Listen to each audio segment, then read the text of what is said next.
keriting. Bagus ya keriting. Yan, ini jelas siapa?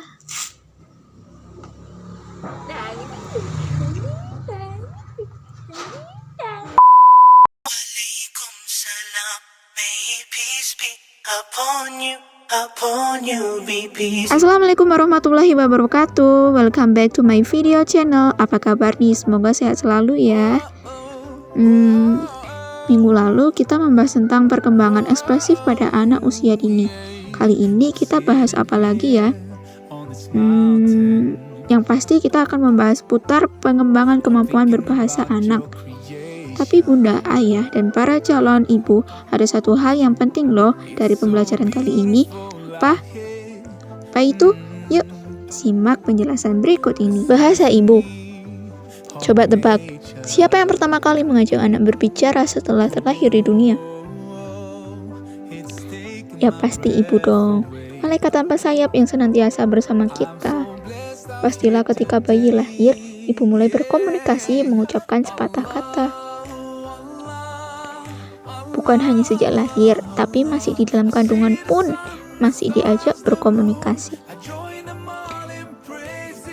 Bahasa pertama atau bahasa ibu adalah bahasa yang pertama kali diperoleh oleh seorang individu dalam kehidupannya. Bahasa ini akan menjadi bahasa murni dan sering digunakan. Penelitian mengenai bahasa pertama sudah dilakukan di Indonesia loh.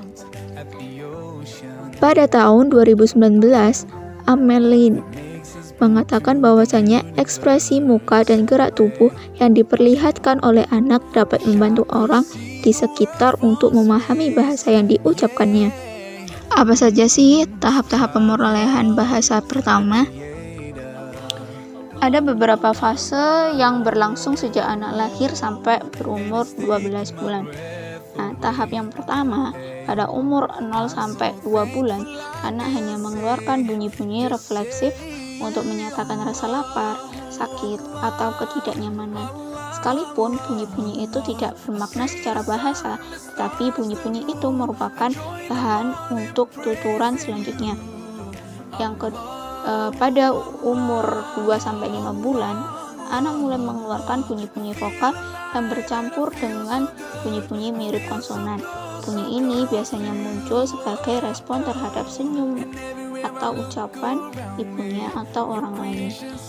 Pada umur 4-7 bulan, anak mulai mengeluarkan bunyi agak utuh dengan durasi yang lebih lama. Bunyi mirip konsonan atau mirip vokalnya lebih bervariasi. Pada umur 6-12 bulan, anak mulai berceloteh. Nah, celotehannya merupakan pengulangan konsonan dan vokal yang sama seperti ba, ba, ba, ma, ma, ma, da, da, da. Yang kedua, tahap mengenal lingkungan, umur 12-18 bulan. Yang ketiga, tahap perkembangannya kosakata dan gramatikal, umur 18-24 bulan.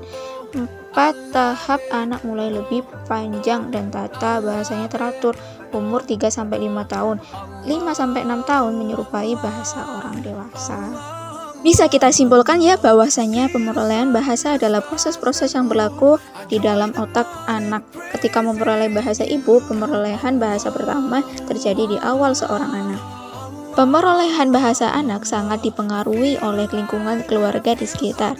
Dalam hal nilai-nilai sosial budaya yang teranut pada bahasa akan terinstalisasi pada bawah sadar manusia. Kapan waktu yang tepat untuk mengenalkan bahasa kedua?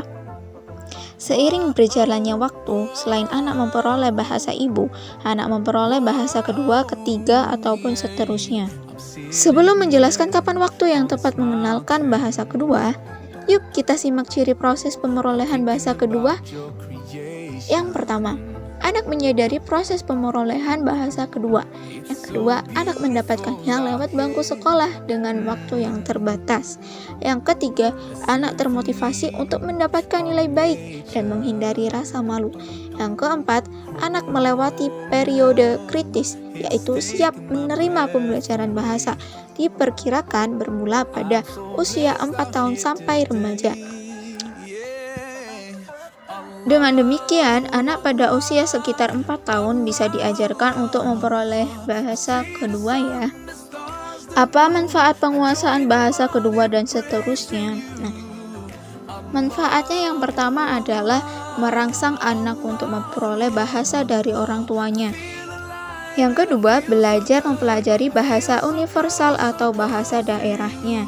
Yang ketiga, sebagai bahan dasar orang tua untuk membekali anaknya berbicara.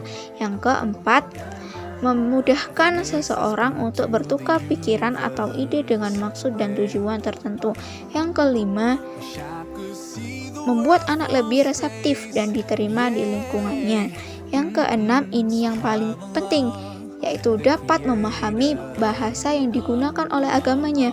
Contoh, Islam identik dengan bahasa Arab, maka anak harus mempelajari bahasa tersebut agar paham dengan agamanya sendiri. Oke, itu saja yang bisa saya sampaikan. Terima kasih telah stay tune di YouTube Tias Anggraini. Jangan lupa like, comment, subscribe agar tidak ketinggalan video berikutnya.